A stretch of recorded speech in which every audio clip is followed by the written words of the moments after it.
The Wisdom of Rehmat. In the golden age of Baghdad, when the Tigris flowed with abundance and the date palms swayed in the desert breeze, there lived two brothers in a modest house on the outskirts of the great city. Salim, the elder, worked the land with calloused hands and an honest heart. Rehmat, the younger, had been blind since birth. Yet those who knew him spoke of a different kind of sight, one that perceived what lay hidden from ordinary eyes. The first test. One spring morning, Salim returned from his fields with shoulders slumped in despair. "Brother," he said, collapsing onto the woven mat beside Rehmat, "my wheat shows green shoots, but something troubles me. The stalks seem weak, though I've watered and tended them as always." Rehmat tilted his head, listening to the worry in his brother's voice. "Take me to the fields," he said simply. As they walked the dusty path, Rehmat's bare feet felt every change in the earth. He stopped suddenly, crouched, and ran his fingers through the soil. He brought a handful to his nose, inhaling deeply. "The soil is too dense," he said, "but there's something else." "Listen." Salim heard nothing but the wind, yet Rehmat remained still. His head cocked toward the irrigation channel. "The water flows, yes, but do you hear how it whispers against the banks? It moves too slowly. Something blocks the main channel upstream." They followed the waterway until they discovered a beaver's dam, cunningly hidden by reeds, diverting most of the water away from Salim's fields.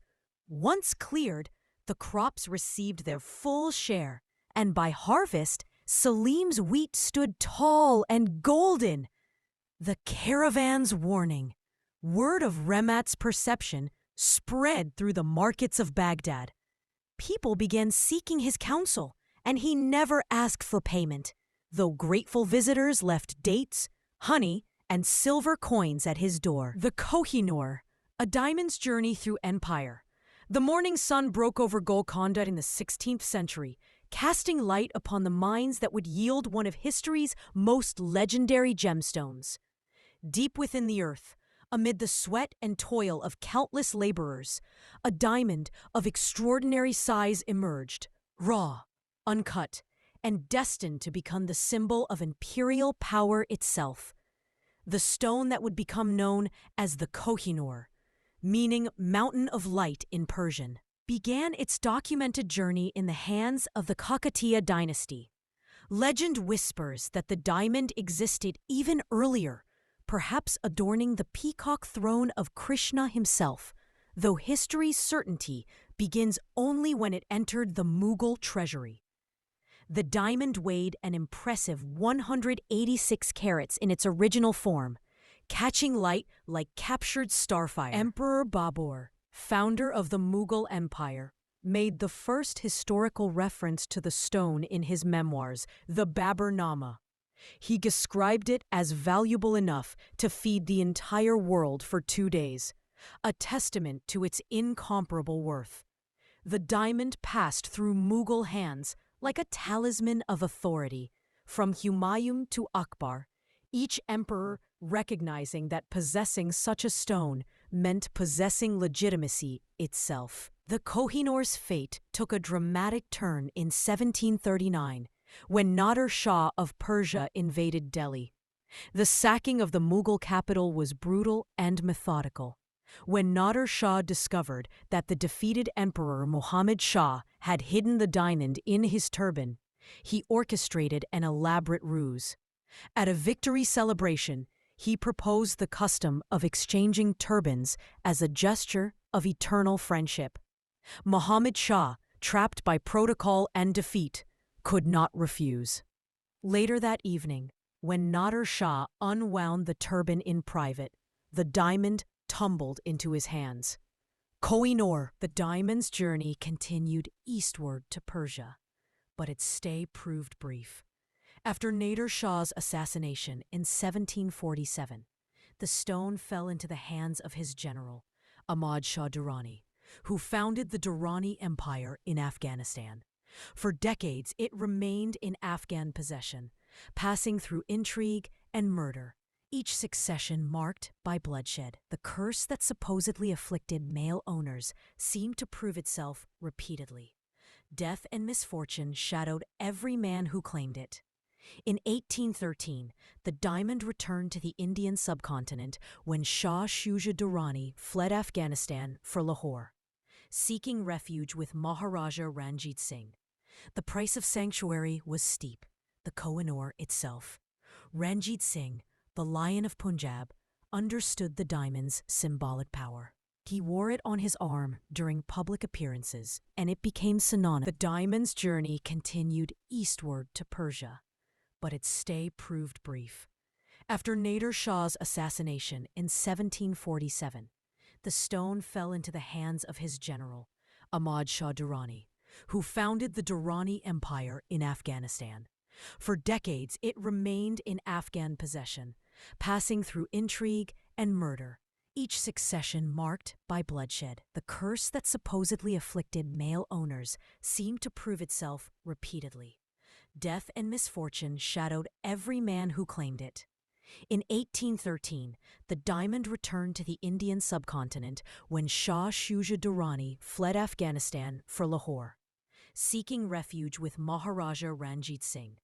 The price of sanctuary was steep, the Kohinoor itself. Ranjit Singh, the Lion of Punjab, understood the diamond's symbolic power. He wore it on his arm during public appearances, and it became synonymous with Sikh sovereignty. Rehmat, the king said when they returned to the throne room, "You have saved Baghdad from disaster. Name your reward." Rehmat was quiet for a moment, then spoke carefully. "Your Majesty, I ask only this, that you establish a council of advisors, not just from the learned and the noble, but from merchants, farmers, craftsmen, and those who work with their hands. Sometimes the greatest wisdom comes from those who live closest to the earth, and who cannot afford to ignore its truths." The king studied the blind man before him and slowly smiled. "You ask for nothing for yourself? My brother's fields are fertile, and we have simple needs. But a kingdom where many voices are heard becomes strong in ways that gold cannot buy." King Al-Mansur granted Rehmat's request. The counsel of many voices became one of his wisest decisions, and it helped guide Baghdad through many challenges in the years that followed. The true sight. As the brothers walked home that evening, Salim finally asked the question that had burned in him all day. "Brother, how do you see so much when you cannot see at all?" Rehmat smiled. His face turned toward the setting sun he could feel but not see. "Perhaps because I cannot rely on my eyes, I've learned to trust everything else. I listen to what people say and what they don't say. I feel the world through my hands and feet. I smell the truth in the air. But most importantly, Salim, I've learned that wisdom doesn't come from seeing what's in front of you. It comes from understanding what connects everything together." He paused, then added softly, "We are all blind to something, brother. Those who admit their blindness often see the most clearly." And so the brothers lived on in their simple house on the edge of Baghdad, where Salim tended his thriving fields and Rehmat continued to offer his insight to all who sought it. The story of the blind man who saw what others could not spread far beyond the city walls, carried by merchants and travelers. A reminder that true wisdom requires not perfect sight, but an open heart and a mind willing to perceive truth wherever it might be found. In the bazaars of Baghdad, when someone showed unexpected insight, people would smile and say, "Ah, you have the vision of Rehmat." And in that saying, the fragrance of wisdom, honesty, insight, and justice lived on.